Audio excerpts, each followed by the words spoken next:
Everyone loves to hate Brian Flores. They said he was too cold, too controlling, and too serious. The Dolphins fired him, saying that a culture change was needed. They said that the quarterback needed a softer touch. And for a while, it looked like they were right. Tua found new life under coach Mike McDaniel, smiling, throwing darts, and leading the highlight reels. But here's the thing that nobody really wants to admit. What if Brian Flores isn't the villain?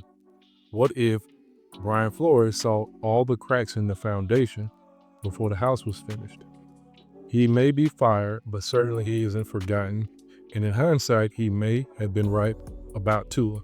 Let's talk about it. I'm Bearded Aquarian, and welcome to All Things Considered.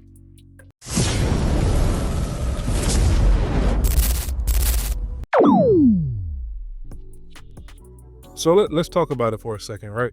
And we're dealing with the NFL, any professional sports. There has to be cohesion, there has to be chemistry between the coaching staff and the rest of the players. And as it regards to quarterback and coach, essentially the quarterback is the physical body that goes on the field. But when the coach is on the sideline, he provides the plays to the quarterback. So from a logical or a mental standpoint, basically the brain is the coach, the body is the quarterback. And as it relates to Brian Flores and Tua, Brian Flores is a defensive-minded coach.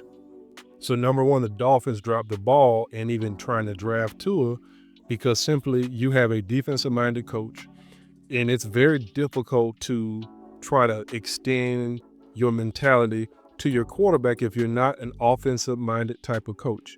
Now, there are going to be exceptions. You have the Patriots with Bill Belichick and Tom Brady, and Belichick was obviously part of the Giants dynasty with Bill Parcells in that coaching tree. So there are exceptions to the rule, but in this particular case with the Dolphins, there was no cohesion. They didn't gel together. Their personalities clashed. And I don't know if it was personal with Brian Flores because I'm not him. I don't know him, and I don't even know Tua, right? But looking at the body language, looking at the posture, it was one of those on need to deal with. It was sort of a necessary evil. It's almost like working together with a coworker that you don't necessarily care for, but if it relates to work, you have to converse with that person. You have to talk. You have to go to your meetings and be on your conference calls. But if it came down to having to go to lunch, you probably not go to lunch. You probably eat by yourself. And I think that doomed Brian Flores from the start, because if you look on the screen, as I've been narrating, I provided the statistics, the overall stats in terms of wins and losses, because that was matters in the NFL, because it's not for long. If you start losing, it's not for long. You will be in the unemployment line. And if you look at Brian Flores' record, take a look at it, you'll see that from 2019 to 2021, he's just slightly under 500. Now, I want you to look at his 2019, 2020, 2021. There was an overall dramatic improvement in a season from 2019 to 2020. They go 10-6, then they go 9-8. They regress a little bit, and then they finish second in the AFC East. And really, to be honest, the Dolphins haven't done much of anything other than probably the early 2000s with Jay Fiedler when they got in the playoffs a couple times, and they got blowed out. I think they got shut out by the Raiders, and obviously the Raiders go and get dominated by the Ravens. I'm a Raider fan, by the way. But anyway, so the Dolphins haven't been relevant at all, to be frank, and they're looking to recapture that glory that Marino left.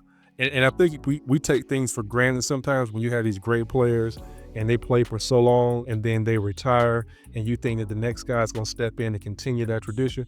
It's hard to do that, very difficult, and that's what you see the Dolphins in flux and what they're experiencing. Now let's look at Coach McDaniel's record, and I want to say this, that he's the polar opposite of Mike McDaniel. It looks like it from a personality standpoint. He's more friendly. He seems to be more of a I won't say extrovert, but kind of more lax. So players like to play for guys like that. Now, if you're winning, it makes it extra sweet. But if you're losing, people start pointing the finger. And what you're starting to see now, this season is just about loss. I don't think Mike McDaniel is going to last. He won't last this year. They're going to need to have a dramatic turnaround, and everything is centered on Tua.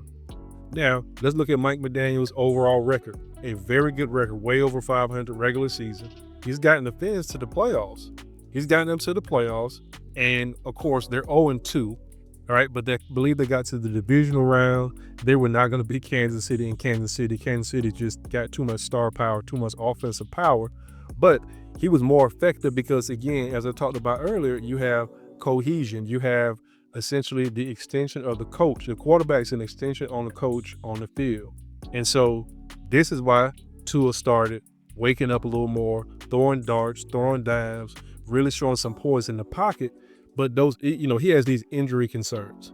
To be frank, he's a concussion. Excuse me, my tongue got tied, but he's a concussion away from having to probably be medically retired or told to sit out the rest of the year while they undergo some massive evaluations in terms from a neurological standpoint. Because when you want to have a good quality of life, you don't want to be one of these players, any athlete like a Jerry Quarry or Muhammad Ali that's punch drunk, that develop Parkinson's because of more than likely CTE or some other type of head trauma. So between Brian Flores and Mike McDaniel, McDaniel appears to be the better coach, but is Tua really a better quarterback?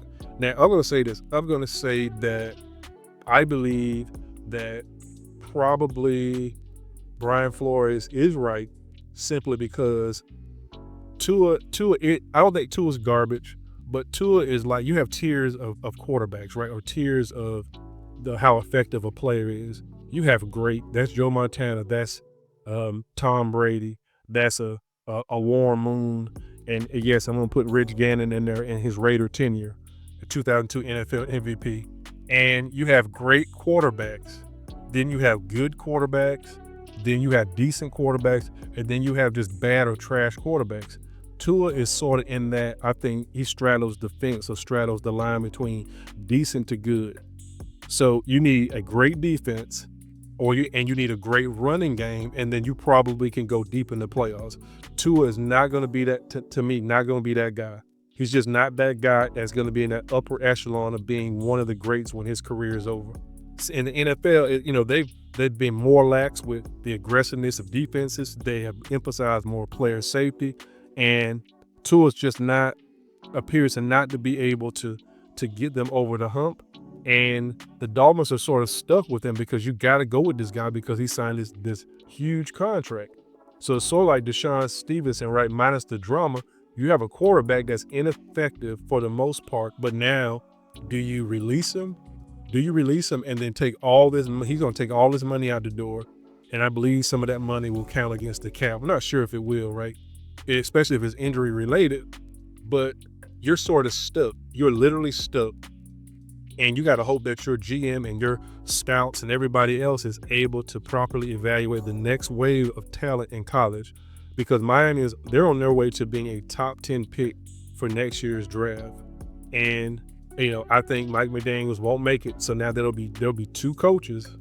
There'll be two coaches that Tua has essentially gotten fired because Miami, they're heavily invested in Tua. They're not going to get rid of Tua. They'll get rid of the coach.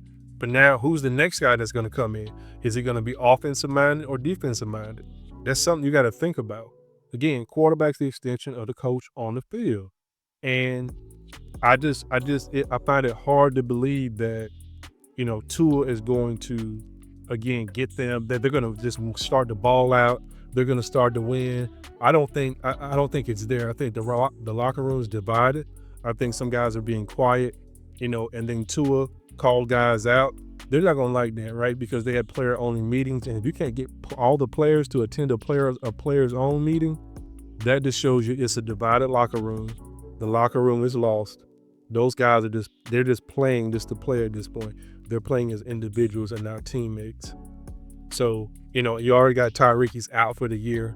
Serious injury, don't even know if he's going to even come back, because that's a hell of an injury, unfortunately, that he sustained, right? But all in all, I think that if you put it into context, that Brian Flores, I side with Brian Flores. I think he was right.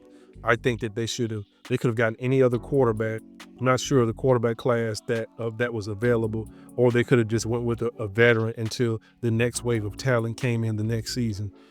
Everybody wants to win, but you got to do things the right and the proper way. And the Miami Dolphins didn't.